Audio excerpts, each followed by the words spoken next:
الرحیم۔ جب تمام شہداء کربلا کے میدان میں شہید ہو جاتے ہیں پھر قافلہ جب یہ چلنے لگتا ہے تو کیسا عظیم منظر سامنے آتا ہے۔ امام علی مقام جب شہید ہوتے ہیں تو شاعر نے کیا کہا، بڑی عظیم بات کی شاعر نے، اس نے کہا کہ کسی کی میت جو ہے وہ بڑا عظیم رتبہ اختیار کرتی ہے، اس کے لواحقین جو ہیں اس کو سنبھالتے ہیں، اس کا استقبال کرتے ہیں۔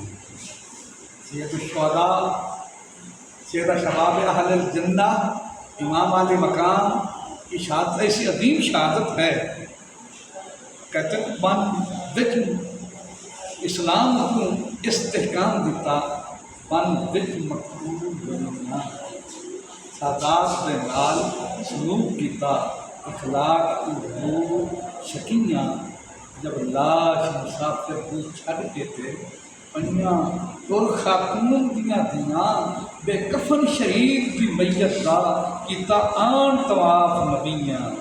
تو نبی جو ہیں سارے انبیاء آ جاتے ہیں، امام علی مقام اس عظیم ہستی کے اس میت کا آ کر طواف کرتے ہیں۔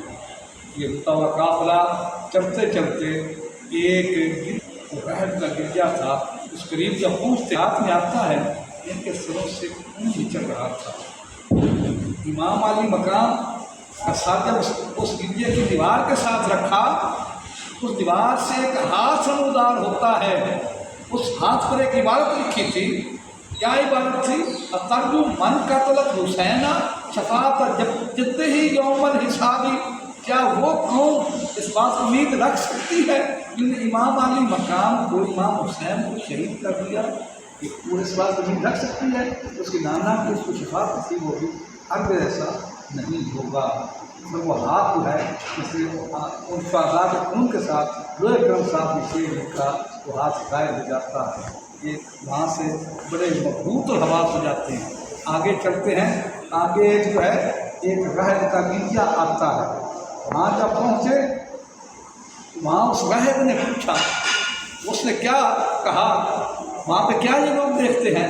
ایک پتھر ہے، اس پتھر کے اوپر وہی جو شعر تھا لکھا تھا، ترجو من قتل حسین شفاعت جدہ ہی یوم الحساب۔ اس پر یہی شعر لکھا تھا۔ ان لوگوں نے پوچھا یہ کب کا شعر لکھا ہے، کس نے لکھا ہے؟ تو راہب کہتا ہے کہ 500 سال 500 سال پہلے کا یہ گرجا ہے، پہلے کا شعر لکھا ہوا ہے۔ یہ سلاد کو 5 سے پہلے بیان کیا گیا ہے۔ اس راہب نے پوچھا یہ سر کس کے ہیں، یہ کس کے سر ہیں؟ انہوں نے کہا یہ قیدیوں کے سر ہیں، یہ باغیوں کے سر ہیں، یہ باغی تھے۔ انہوں نے کہا امام علی مقام کے ساتھ دیکھ کے کہتا ہے یہ سر تو بڑا مبارک ہے، بڑا نورانی چہرہ ہے، یہ کس کا سر ہے؟ انہوں نے کہا کہ حسین کا سر ہے۔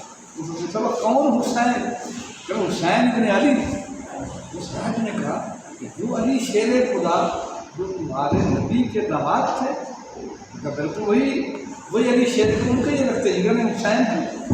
اس نے کہا کہ ظالموں یہ کیوں نہیں کہتے کہ تم نے اپنے نبی کے نواسے کو شہید کر دیا ہے، ہمارے نبی کا یہ نواسہ ہے، تو ظالموں ایسے کرو ایک رات کے ساتھ مجھے دے دو، 10,000 درہم دینار میں دوں گا۔ اس کے اولاد کی سے اس کو سپرد کر دیا، رات کو سے اس کو اس اولاد سے صاف شفاف کیا۔ امام علی مقام کے ساتھ خطاب رکھ کہتا ہے اے شہزادہ حسین، میرا ایمان ہے کہ تو زندہ ہے اور تم نے گواہ ٹھہرا کر میں کہتا ہوں اشہد ان لا الہ الا اللہ واشہد ان محمد رسول اللہ۔ کلمہ مسلمان جاتا ہے، اے حسین میرے کلمے کی گواہی ضرور دینا، یہ ویڈیو کو لائک کرو، لائک بھی کرو، سبسکرائب بھی ضرور کرو۔